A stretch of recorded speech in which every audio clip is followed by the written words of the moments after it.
তখন ছাত্রলীগটা এখানেই ছিল। আমরা যখন তাদেরকে দৌড় দিলাম তারা সবাই পালিয়ে গিয়েছে, এমনকি এখানে কোনো পুলিশও ছিল না, পুলিশ আমাদের ভয়ে পালিয়ে গিয়েছে।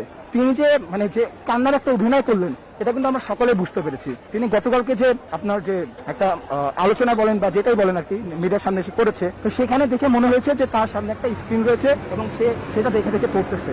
আপনি যদি ক্লাস 3 একটা বাচ্চাকে রিডিং করতে দেন তাহলে তার থেকে ভালো পড়তে পারবে। তবে এখানে একটা জিনিস ভালো লাগছে যে আজকে স্টুডেন্টের সঙ্গে গার্ডিয়ান পর্যন্ত মাঠে নামছে।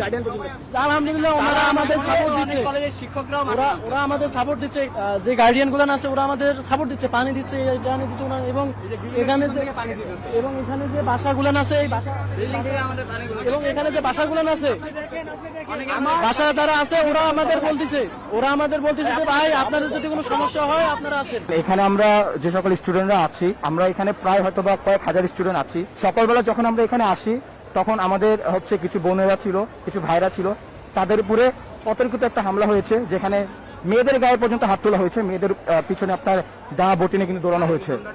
এই হামলাটা আসলে পুলিশের উপস্থিতিতে আপনারা জানেন কারা করেছে, ওই যে লীগ নামক যে দলটা আছে আর কি, তারাই করেছে। আপনারা বুঝতে পারছেন কারা করেছে।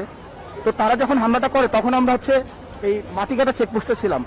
যখন শুনলাম যে হামলা হচ্ছে তখন আমাদের স্টুডেন্টরা আস্তে আস্তে আসা শুরু করলো এবং এই ঢাকা ক্যান্টনমেন্টের যতগুলো ক্যান্টনমেন্ট কলেজ এবং স্কুল আছে এবং আমাদের এই চত্বরের আশেপাশে যতগুলো স্কুল কলেজ আছে সব জায়গা থেকে কিন্তু স্টুডেন্টরা আমাদের সাথে যোগ দিয়েছে। যখন আমরা একে একে আসতে শুরু করলাম, সেখানে পুলিশের দায়িত্ব ছিল স্টুডেন্টদেরকে প্রোটেক্ট করা অন্যান্য যারা সন্ত্রাস আছে তাদের থেকে। সেই জায়গায় পুলিশটা কিন্তু আমাদেরকে কোনো প্রোটেক্ট করছে না, আমাদেরকে নিজেদের প্রোটেকশন নিজেদেরই নিশ্চিত করতে হচ্ছে। আমরা যখন আজকে বাসা থেকে বের হই, নিজেরা নিয়ত করে আসছি যে আমাদের হয় কিছু একটা আজকে হয়ে যাবে, সেরকম একটা নিয়ত করে কিন্তু আমরা বাসা থেকে বের হচ্ছি।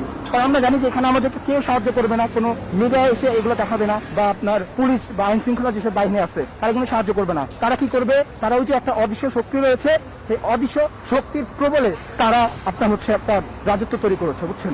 দেখেন, আমরা তো আসলে শুধুমাত্র সাধারণ শিক্ষার্থী।